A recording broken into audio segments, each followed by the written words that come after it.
Hello, everyone. I'm Pinar Gavanch, and welcome to What's Wrong with the Podcast. Today, we are very excited to have Emily McGarvey, Director of Sustainability for Room and Board. Emily brings 20 years of experience spearheading social and environmental strategies with a focus on product, supply chain, operations, and branding. Leading sustainability initiatives for Room and Board business interiors, she is strategically focused on bringing sustainability to the forefront of furniture manufacturing.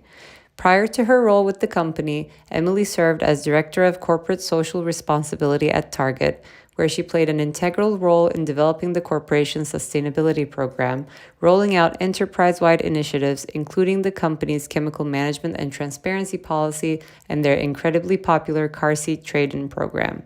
In 2018, she founded Star Impact Consulting, where she provided purpose-driven strategy and branding for both for-profit and nonprofit business sectors such as Apparel Impact Institute. Enjoy.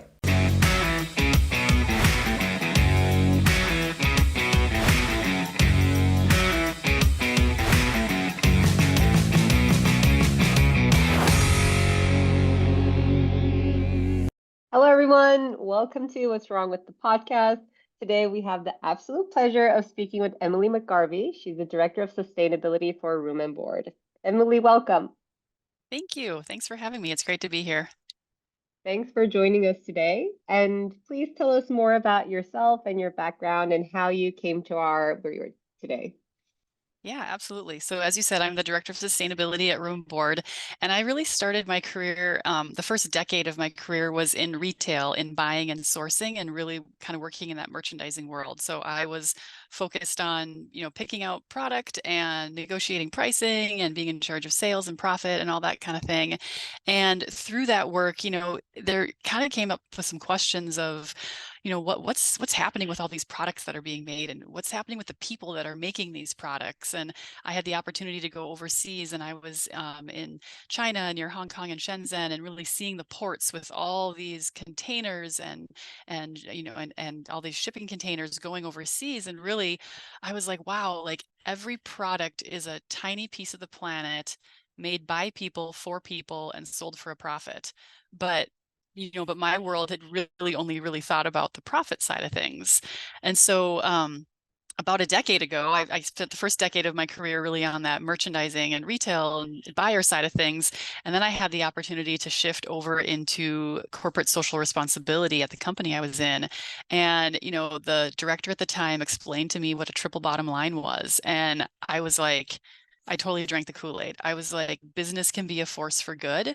I was like, this is amazing. Like we can think about, that triple bottom line of people, planet, and profit, and it's not just about the profit. And so that changed my career. So that took me in an entirely different trajectory. And so for the last 10, 12 years, I've been working in the sustainability space. I've worked at large retailers. I did some consulting on my own. And then about 2 years ago, Room and Board created a role for a director of sustainability, and it was the first time they'd had a dedicated role for sustainability. It was something that they had prioritized as an organization, and they wanted to push themselves even further. So that's kind of how I ended up here at Room and Board, which is fantastic because they're really known as a great employer in the Twin Cities where I live in Minneapolis. And so when they had this role open, I like totally jumped at the chance. And if you're not familiar, Room and Board is an independent, privately held retailer of modern furniture and home decor. We're founded and based in Minneapolis, Minnesota, and we have 22 stores across the United States, and then we deliver our furniture nationally. So we have over 1,100 employees across retail, distribution, and our central office. And we were just recently B Corp certified, and so that really solidifies our commitment to both sustainability and to the community. So that's a little bit about who we are. This story makes me so happy because I feel like a lifetime ago I was in furniture e-commerce, and I feel like I had a glimpse of everything that you were talking about, the inefficiencies in supply chain, the sourcing, and where are the materials for these things that we're sourcing coming from, seeing some very cheap pricing from some vendors and trying to understand how is that even attainable, knowing how a sustainable way of like making is. And then I remember going to a fair in Guangzhou and then saw like the air pollution there. Like I had a hard time breathing when I was like walking to the fair site, like convention area from the hotel. And then like I moved on from that life. Now, like obviously we do work in environmental or like sustainability issues in some other projects, but we're not necessarily like zoomed into the furniture industry anymore. So it makes me so happy to hear someone who actually like saw that, but actually continue that onto a career also to hopefully like address that in the long run. So that makes me very happy. I'm so glad Room and Board created the director of sustainability position. And if you want to, like, you did touch upon a little bit of like what you've like witnessed, right? And I think starting your position, career in like merchandising really actually uh, makes you more equipped to be in this role because like you were very close to the supply chain itself and saw the entire chain of things happening. Um, what do you see today that are kind of areas that are very like evident that we need to address, especially when we're like looking in the furniture industry? And also maybe in addressing, what are some challenges for us to do so? Yeah. So I think materials and more sustainable materials is definitely an area that there's been a lot of work done, but there's still more work to do. And the really cool thing about Room and Board is that 90% of our manufacturing happens in the US, which is very different from the norm where a lot of products are imported for furniture. And so that not only helps with from a moving goods around the world perspective, it really reduces that travel footprint, but it also is supporting American craftspeople and jobs in different communities around the country because we have manufacturing in 31 states now, which is incredible for these really good jobs and American craft jobs where we're able to help support people and their community. But also, we also use a lot of solid wood, right? So we're using solid wood that's been responsibly harvested in the US and Canada. So again, our materials are having a shorter supply chain, our manufacturing is having a shorter supply chain. So that not only means we're using more sustainable materials and supporting American craftspeople, we're also getting products to our customers faster because we have a shorter supply chain. So the materials piece is a big one that depending on the material you're looking at, has its own challenges. But I feel like another big challenge within the furniture industry is on the opposite end, is really around waste and what do we do as a society about the furniture waste? Because right now, the EPA, the Environmental Protection Agency, says that we have nearly 12 million tons of furniture ending up in landfills every year.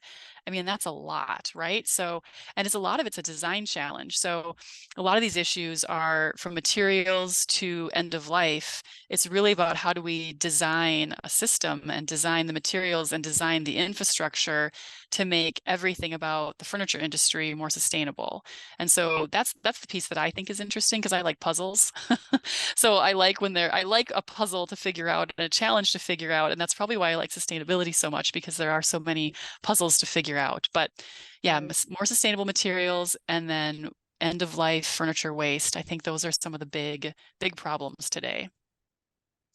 I think you touched upon something great in terms of like talking about materiality and manufacturing because typically when we see kind of like higher quality or natural materials being used, there's a scale issue or pricing issue. Like it always comes with like a premium, right? But then if you merge that with local manufacturing as well, yes, like first of all, we're saving on like all the footprint that we're creating by like importing furniture, but also it kind of makes the system itself more sustainable in a way, rather than relying on external vendors to provide materiality at kind of like a surprise cost at every time. So like managing our own supply chain, which I think the pandemic itself was like a huge learning curve for like United States is like general. Like we had no control over our like healthcare supply chain, and look how that like we didn't have masks like in 2 weeks when we first had like the pandemic.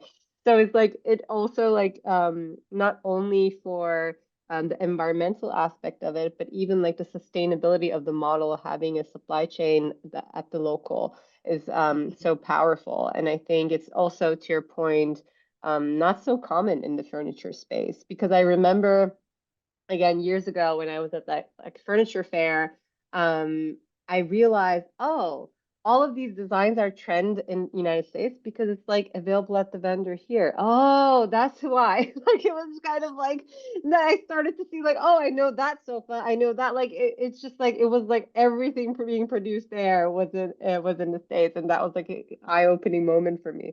So in that sense, Yeah. I think that like setting up that system is so important. And to the waste aspect, I think it's super interesting because at a consumer level, when we think about waste, I don't think we think about furniture most of the times, right? I think we're more conscious about like the plastic daily waste we create, whether we're like composting in the right way or not. But like furniture, you want it to be durable and even like last generations to like pass it Mhm. on. So that it doesn't turn into waste. So I think like what you're saying also is with materiality, it's very hand in hand, right? Like if we're not using like things like solid wood, then it's very likely that it's going to end up in a landfill in a short term too. So the price, actually, the cost of us trying to acquire cheap materials is like much higher, both for the consumer probably because they have to like I don't know, update their sofa every few years, but also for the planet.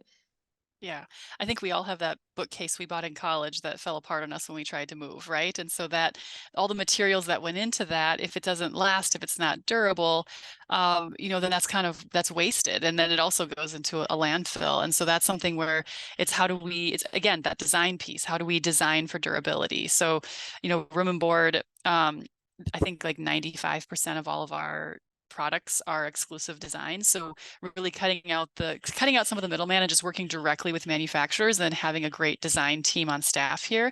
So they're designing the products. So what we have is unique, but then really focused on that sustainable design. So really focused on that modern, timeless design.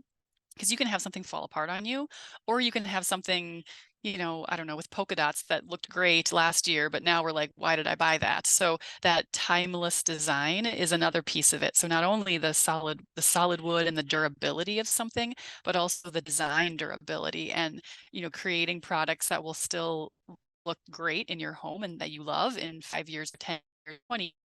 I think that durability and that timeless design is also really important. And when we say design for durability, do you see whether like at Room and Board or like beyond, like any initiatives around almost like designing for an assembly and kind of having the industry work with almost collecting its parts back, right? Like maybe upcycling some of obviously like saying this calls for using quality materiality if you want to like disassemble stuff and like even be able to like reuse for like future stuff. But are you working on any initiatives around that? We see that more and more, like the conversations at least, right? Definitely not at scale, but we see this in building, even like how we construct buildings. Like, can we actually build them to deconstruct them later and reuse some of the materials? We obviously in technology we see this a lot. But do you see some of that consideration also? I guess moving over to the furniture industry as well? I think it's starting to happen, and I think you're right. The building industry, especially like the carpet industry, has been really advanced in this, where they have been designing carpets for commercial spaces, and say something gets ripped or a stain on it, but it's in a block, so you can just take the block up and then, and then take it back. And then they designed it so that the carpet, they can take it back from someone and then recycle it and turn it into new carpet. So I think they're really advanced on that piece of it. In the furniture industry, we see some of it with some of our products. We have a really awesome manufacturing partner in Duluth, Minnesota, so just north of Minneapolis, right on the shores of Lake Superior. And they're called Lull Designs, and they actually have been making one of our Adirondack chairs called the Emmet, and it's made out of this. recycled plastic material, but it's a cradle cradle certified product. And so if, it's an outdoor Adirondack chair. So if for some reason, like, I don't know, a squirrel chewed on your chair, you could take off the arm and then get a replacement part. And then also it's only made of like 3 materials. So at its end of life, you've got, a couple metal screws and then the plastic material. So it's actually designed for disassembly, which is part of its cradle to cradle certification. So in that respect, you've got a material, a product that's beautifully designed, super durable, can stay outside for years and years. I've got 4 of these chairs around the fire pit at my place, and they're beautiful colors and they last, for a long time. But then at its end of life, it actually has an option of disassembling easily into its different parts and then all those parts being able to be recycled. So again, we're starting to see it, but there's different things like upholstered furniture.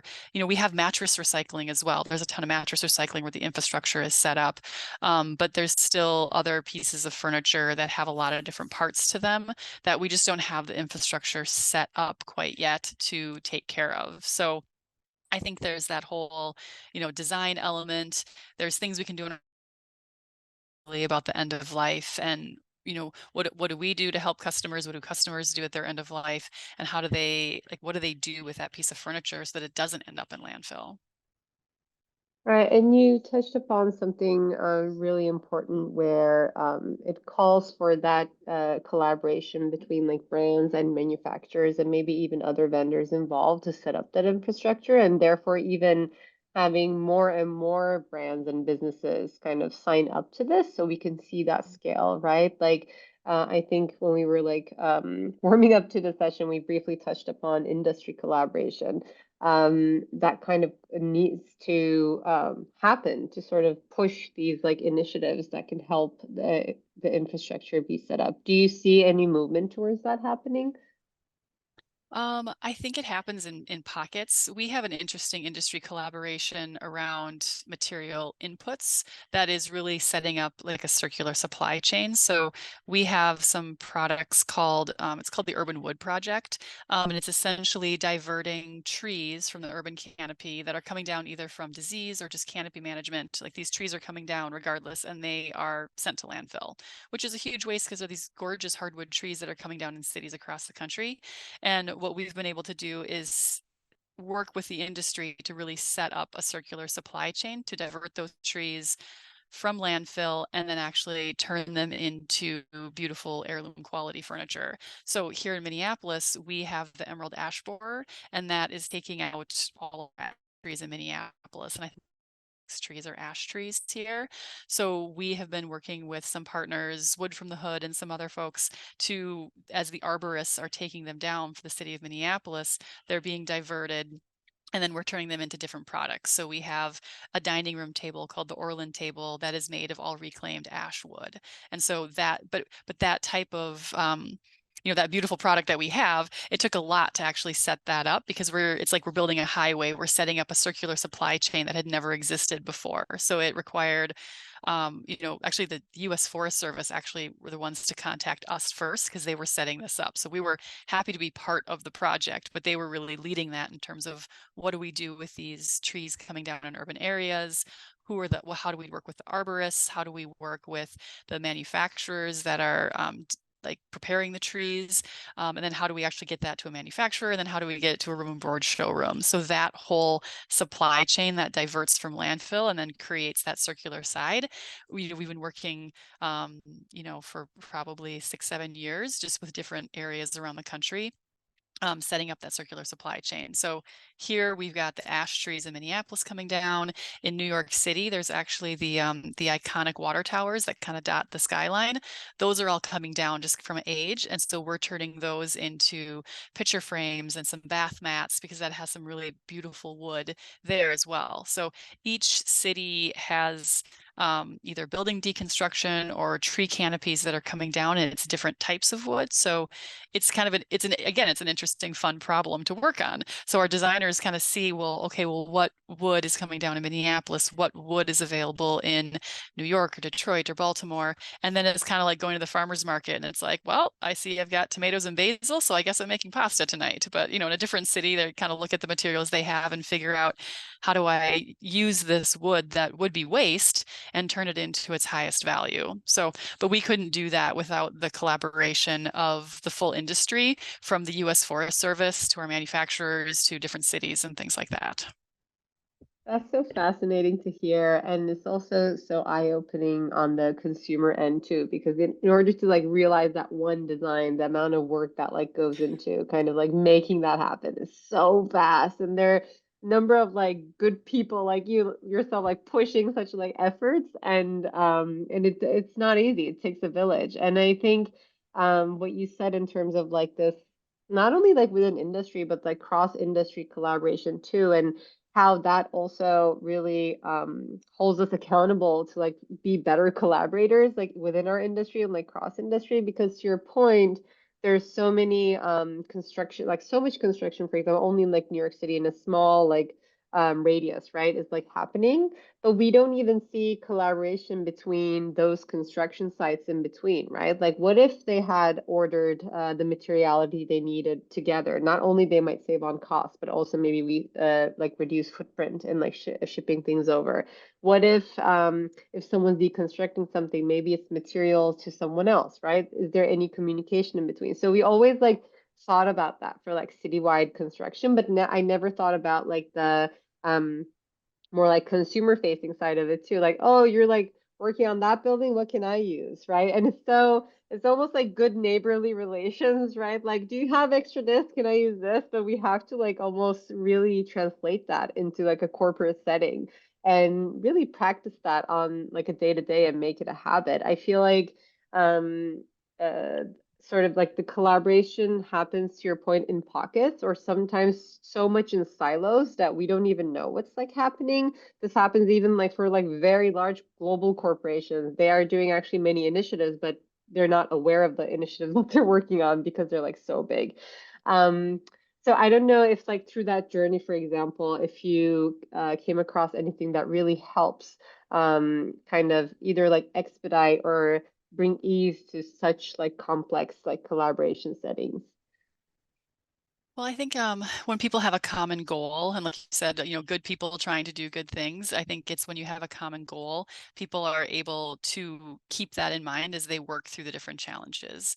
The other thing I've seen kind of in sustainability overall, regardless of the industry, is the first time humans are doing something, it's like change management. The first time you do something is big and kind of scary, and you don't really know if it's going to work.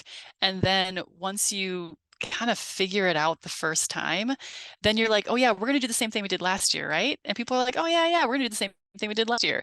And so a lot is kind of building highway, and it can be, kind of be, you have to do it in collaboration with other people. It sometimes takes a long time to do, but once you build that highway, so many people can drive on it behind you, with hopefully their electric cars, just to keep the analogy more sustainable.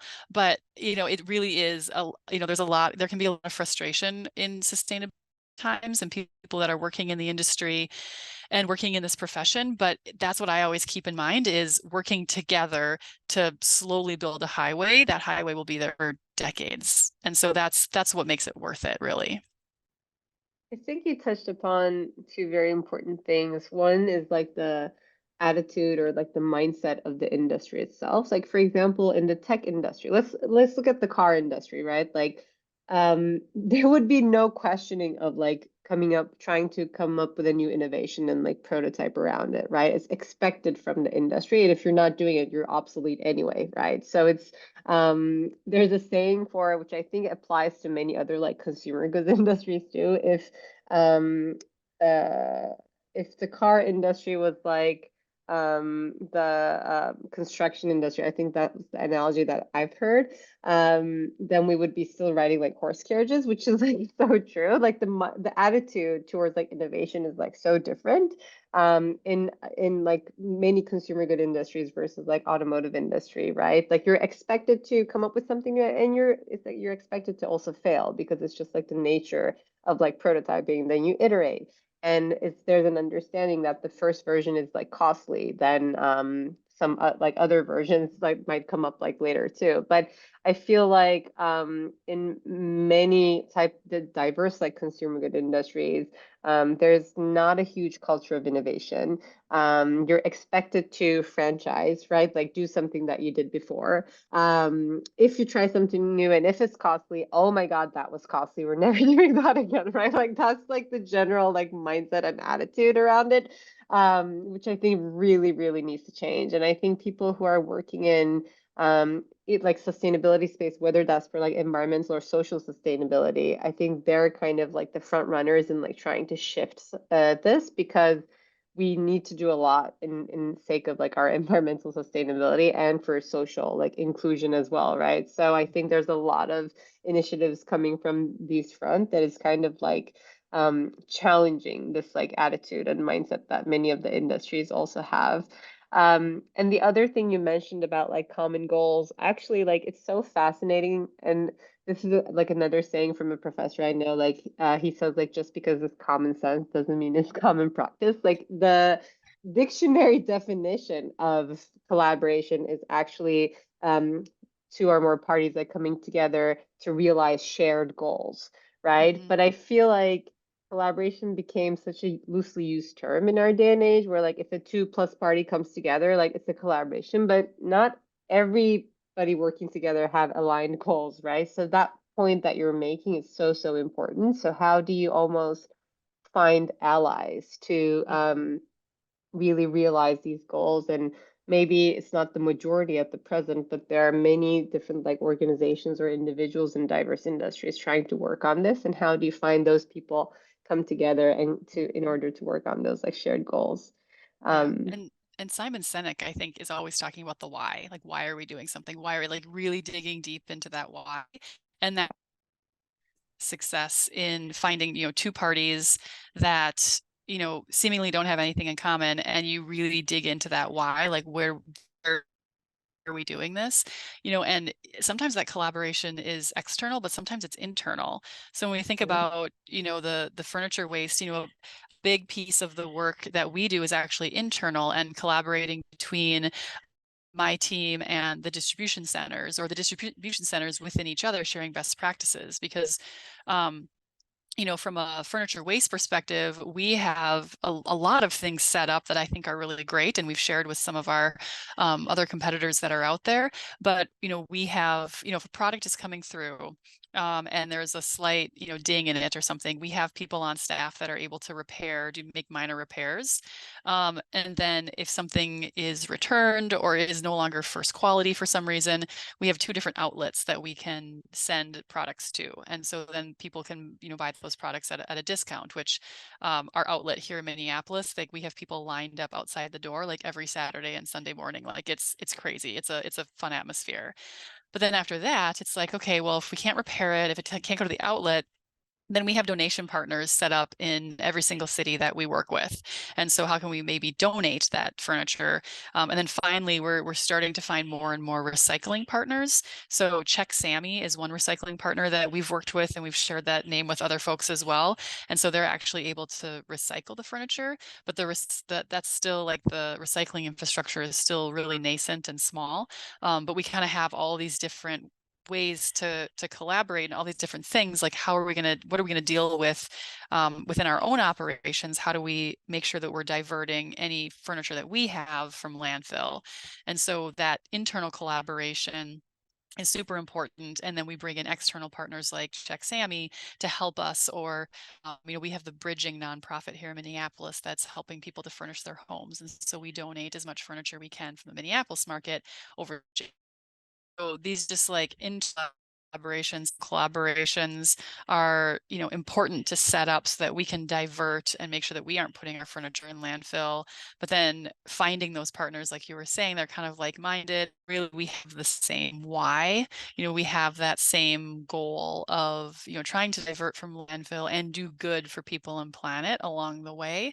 And it's altruistic, but there's also a financial component as well of reducing trash expense and and those things. And so the more plastic we bale, we sell that plastic. The more cardboard we bale, we sell that cardboard. So there's a financial component in that whole triple bottom line, as well as the good that we do for people and planet. So the more we can design our packaging to be recyclable, the more that is financially advantageous to us and also is not putting things into landfill. 100%. And almost like goes back to that like mindset shift of like seeing your products almost like a material bank. Like if you produce it well and if you can actually repurpose much like parts or most of the materiality, then it has an entire financial model around it. I was actually going to ask around the logistics aspect. Like back when I was like in furniture e-commerce, like furniture logistics was a nightmare for me. Okay, I'm back. Um, and I remember like if anybody wanted to return it, I was almost like, oh, just keep it. Just keep it. We don't want to deal with that. Like, how are you addressing that part of kind of like sustainability? Yeah, we have a really strong delivery network and system. So we have the ability to backhaul or sweep, whichever word you want to use. So if someone does return something, we can, pick it up at their home, get back into our system, and then bring it back to one of our 2 outlets. And that's actually really unique in the furniture industry because returns are. And so exactly what you said, people will say either we'll just keep it or or it'll end up in the landfill. And so our ability to sweep and backhaul through our supply chain and get it to an outlet or if we can't put it in our outlet, if we can donate it, if we can get it back to our distribution center, we have so many other options to divert from landfill. And then we don't also leave a customer with something that isn't right. That happened to my sister where she had gotten she ordered online a loft bunk for her kid and it was the wrong one that came. And they were like, "We'll just keep it." And she's like, "Well, I don't need 2 loft bunks." So my daughter ended up with that loft for a little while because otherwise she's like, "Well, what do I do? I don't actually need 2 of them. I paint or that problem with the customer." So it's good that we're able to solve those pain points and to be able to that stuff back, but then have a plan for it, not just be like, "Oh, great, now what do we do with, said furniture product?" Yeah, exactly. Because the consumer is also like even if you have a tiny dent on that thing that you ordered, and it's also like buying a furniture, it's not like you bought a t-shirt, oh, I don't like it as much. I'm not gonna, like there's a bigger commitment to it. You plan for it, it's gonna take a lot of space in your house, you're gonna see it every day, so you want to make the right choice. And if even if there's a tiny dent on it, the person is like right to kind of complain or want to return. But the entire system around it is like to my experience was like it was so horrible that it's great that you're kind of like because that's I think a huge problem in the industry itself. And also, do you see any like almost like future repair stations almost like being set up near like consumers? Because I see that kind of like in fashion industry where you have like almost these like repair centers like popping up, but obviously for furniture there's a bigger logistical challenge. So how can repair almost scale and get closer to consumers? So we have connections with people that do repairs in all the different markets that we live. So, or where we have showrooms and DCs. So, if there is a problem with something, in-home repair is one of the options because leaving it, like to your point, leaving it in their home and having someone come to them is way easier logistically than trying to, return it, get it back to a distribution center, and then try to deal with the repair or the donate or whatever happens there. So you have connections with that we're at, and that's a service that we've offered for a long time, and that's probably a service that more people could offer. But just building that into the business model of this furniture needs a plan if there's something that happens to the daily operations of business. But then we kind of get to the kind of the problem of, okay, so say we've designed for longevity and it's a beautiful piece of furniture that you've had in your home for years and years, you've passed on to your neighbor or your kids, or you absolutely love it, it's durable, it's well done, all of our operations have been figured out so that we're diverting as much as possible, but you've had this piece of furniture for 20 years, and at some point it does come to an end of life. At some point, that piece of furniture, no matter how well built, no matter how wonderfully designed, it will have an end of life. And so I think that is the thing we don't have an answer for yet. And I think that's where industry collaboration really needs to start to dig into. We have mattress recyclers, but we don't have the infrastructure really set up for furniture recycling. And there's the whole piece of, well, what's my role as the retailer that sold you the product 20 years ago? What's your role as the customer? What's the infrastructure that needs to be out there around the country? Like, what does that look like? And I think that's started to happen. And that's where I think we can look to other industries as well, because, in Europe, they have, I think, 4 different textile recycling centers set up. And then they're now really starting to push the textile recycling as a thing. Like when you have that t-shirt that you don't want anymore, it doesn't go in the garbage, it goes to the recycling center, but the infrastructure has been set up. So that textile recycling is starting to come to the US, and there's different people working on things. But then where is that going to come to the furniture industry from there? Like, how is that going to eventually come to us? So, like I said, mattress recycling has been set up, but just general furniture recycling, like, isn't there yet. And we have a vast array of durability from different furniture retailers around the country. So, some things are really durable, some things are not durable. And, like I said earlier, we've got that 12 million pounds of furniture, going into, or 12 million tons of furniture, not pounds, 12 million tons of furniture going up in landfill every year. How do we fix that? How do we build the infrastructure to fix the problem conceptually, all products, regardless? I think like what you're saying also just really shows that industry collaboration that is required. Just because like as we work in design innovation space, when we sometimes have like this like new concept or try to talk to vendors, and especially kind of these like approved vendors for corporations that have been vendors for like 20 over something years, so they have a very sweet spot and a comfort zone of like producing the same millions of things, and they really are not that open to innovate in something new. The response we get from like vendors are like, oh, like if the brand wants it and then commits to a certain amount, we'll like do it, right? And I think to kind of like even push for change, and a lot of the players in supply chain, like manufacturers and other vendors, the demand from the brands, like we demand, like if there's like a bigger demand for, we want recycled products, right? Or we want this like infrastructure. It calls for this like cross brand collaboration to like push for that change, to incentivize manufacturers or like different players in the supply chain to also take on either more like innovative approach or like infrastructure to enable such upcycling or recycling. And to that point, I'm curious what you think on raising awareness in consumer end. I think there obviously we have like more expectations from consumers, and there's like a generational shift also that is happening. I think younger generations are much more vested into sustainable and inclusive brands. But there's still, I think, there's more conversation. Obviously, like food is a big player, and then we have fashion and then some like smaller like consumer goods. I feel like the bigger the product gets, the more distance the consumers become from like the product itself and the expectations from a product. Like we always say this in like the homes that we live in, especially like being in New York City. You're like, oh, does it have sunlight?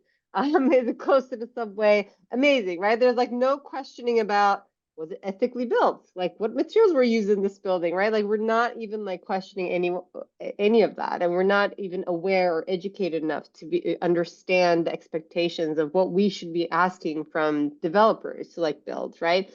And obviously, I feel like there's a growing consumer base, and like also for furniture too, that wants to have like durable, natural materials in their like furniture. I personally became more aware of what materiality goes into my furniture when I became a mom, because I didn't want toxic stuff around in the house. Um, but I'm curious what you think in terms of like educating, raising awareness among consumer base. So there's also a demand from consumer side, which will push further brands to really like take on initiatives like this. So yes, I think that increasing, consumer awareness and just letting people know, having people learn more about sustainability and how can they be buying better materials, more durable, less toxic, inclusive, how do we do all that? But I feel like sustainability is a mile wide when it comes to the different issues. And there's always a part of me that feels like we can't put that on the consumers. Like, you as a mom should be able to buy products for your child and not have to wonder or worry if there's chemicals of concern. Like, there's part of me that's like, people shouldn't have to even think about some of this stuff. So there's definitely that consumer education and that consumer push that's so important to help raise the bar. But there's also a certain point of like, well, some of these sustainability issues, there should just be some accountability. We just need to figure this out.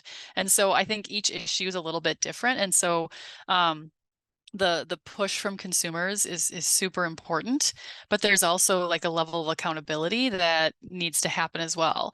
And then there's a third pillar which can happen, which is just government regulation. So, and we can all have our, positive or negative feelings about that, but that's one lever that can be pulled that just changes regulation, which really just raises the floor in terms of what's acceptable, what's not acceptable. So there's all these different external pressures that, whether it's consumers, whether it's a company taking their own initiative, whether there's a change in regulation, there's all these different pressures that can happen that have been moving us forward. And moving us forward, I mean, sometimes it feels slow, but I mean, if we really think about what's happened in the last 10 or 15 years, like, we've made a lot of progress from flipping our electrical grid to be more sustainable to the number of EVs and hybrids on the road, so while we are in a climate crisis and more needs to be done, there's also been a lot of amazing work, from materials to renewable energy, everything across the board. It's like we've been driving pretty fast, but we have a long ways to go and we can't take our foot off the gas. Yeah, I feel like 10, 15 years ago, so much of sustainability was just a lot of like greenwashing happening and not very much like action. And there has been like tremendous innovation and push and regulations too. I think to your point, nothing in itself is going to be enough, right? When we talk about collaboration, almost like this is like multiple industry, multiple level set, like private, public, all hands on deck collaborations to enable that both bottom up push from like consumers and brands, but also the top down regulation that is really going to help scale and incentivize more and more businesses to be on board. And I love what you said in terms of like not putting all the responsibility on the consumer end, because that has also like, as a consumer myself, that's how I feel. Like I feel like so much anxiety around like even like just seeing plastic around me all the time. I'm like, oh, I had to buy another bottle. And like I always feel, and then you're kind of like, well, these are my options though. Like what options do I have, right? And like looking back in like even advertising in 1950s, 60s, when they were like promoting throwaway life, like there are like huge banners of like people just throwing away like plastic, and it's all about the convenience, right? And that wasn't even like 100 years ago. And we're trying to build new habits as consumers to get out of that. Like, what does a seamless consumer experience look like? Like, maybe it doesn't look like what we're doing today because it's also built on an unsustainable like model. So re-educating ourselves, but also to your point, it can't be consumers' responsibility on like, oh, but you're buying, so you're enabling, if the options are really not there. And I think this also, even when we think about this the global scale, there are a lot of initiatives in some countries, but some countries don't have any, right? And so people are just like stuck with their options as well. So I think there's like power in numbers, like the more aware and educated, the more demand on consumer side can push brands to like change and evolve. But I think also to exactly to your point, nothing on its own is enough, and it kind of everybody has a role to play in. And I think that could be empowering when we think about like, oh, I'm doing my part at least, right? And sometimes when we use these like big terms like sustainability, climate change, it feels like, well, what can I do? Like, what can we do? But And you recognizing everybody has a role, I think, is empowering. and I think the most impactful thing about sustainability is that it's all the little things. It's if everybody recycled, I think recycling rates are like 35% in the United States. If everybody recycled, it's such a small thing, such an easy thing, feels like so insignificant. But if everybody recycled, it would be Yeah. huge. And so it's so interesting because climate change and some of these environmental and social issues are so big that people feel, and even I feel at times, like there needs to be a big solution to a big problem, but it's actually, I think it's little tiny things that everybody does. And so that consumer, there's the consumer choice of like what's available, what do I pick, what do I have to worry about chemicals? And there's also consumer behavior. And so that'll also be Right. a big piece of it. Like once the infrastructure one day is available for people to recycle their furniture, will they actually do that, and how will they change their behavior? And it's interesting because I think it can happen. And I'll use the example of plastic bags. So when I go to the grocery store or a Target, a Walmart, whatever, I expect that there'll be, a plastic bag, maybe a paper bag. But I go to Costco and I don't expect they're going to give me any type of bag, because that's how they've set it up. And so my consumer behavior is like if my grocery store took away my bags, I would be like, "What?" But I go to Costco and I don't even think that they should give me anything. So Right. so part of it is going to be all of us, you know, having a new path, having a new behavior in how we do things. And that'll be a little painful and that'll be a little slow, but making it as easy as possible will help shift over, because there's kind of if you build it, they will come. Like if we build infrastructure for things, will people take advantage? And Right. so that will also be a big shift. And in the furniture industry, having people look for durable, well-made products that have sustainable materials is one thing on the purchasing side. And then eventually, how can we, reduce or eliminate furniture waste by having the infrastructure be built and then have people partake in that infrastructure? So, and then, as a retailer for room and board, how do I make that as easy as possible for Mm. people to partake in and people to be a part of? So I think that ease is a piece that I think about, like, what do I do? What's my role in helping to build that infrastructure? What's my role in helping to make it easy for people to partake in that infrastructure? So it's going to take all of us, and it's going to take small decisions that really add up to be huge impact. Yeah, those like immersion strategies almost. It's a cool design challenge, but also a great example of how environments shape behaviors and behaviors shape environments, and it's all working together.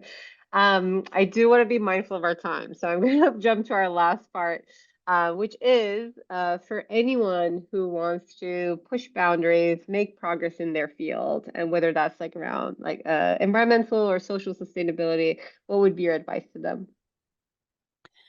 I would say to find a problem or a puzzle that really excites you. Like what's something that you just really want to roll up your sleeves and dive into, because that's where you'll have the energy to keep going when you run into challenges. And then when you do run into challenges, I think the best way to innovate is to look at in a completely different direction. So if you're focused on the furniture industry, look to Europe and apparel to see, well, how have they solved this problem, or how have they approached this problem? So finding something that excites you, so you really want to dig in, and then looking to others and looking to other industries and looking to entirely different sectors to look for solutions and what other people have done. I love that. That's great to kind of like practice on, I think, any issue, right? Being kind of like thinking a little bit of out of box, and also really like understanding and going into the effort where like this is going to take a lot of energy and it's going to be hard. So you have to be like passionate enough to be in that route. Well, thank you so much, Emily. This was such a treat, and thanks for like really shedding light into what's happening today in like furniture industry and also all the great initiatives you mentioned at Room and Board. And we look forward to see what else is going to come up soon. Thank you so much. Thank you. And that is this week's episode of What's Wrong with the Podcast. To make sure you never miss an episode, subscribe to our show on Apple Podcasts, Spotify, or any other podcasting platform. You can also subscribe to our YouTube channel. Links can be found in the episode description, and you can also find them on our website, podcast.what'swrongwith.xyz. If you found value in the show, we would appreciate if you could rate us and leave a review, or you can simply tell your friends about us. For more details on our guests, follow us on Instagram and Twitter. Don't forget to join us next week. Thank you for listening.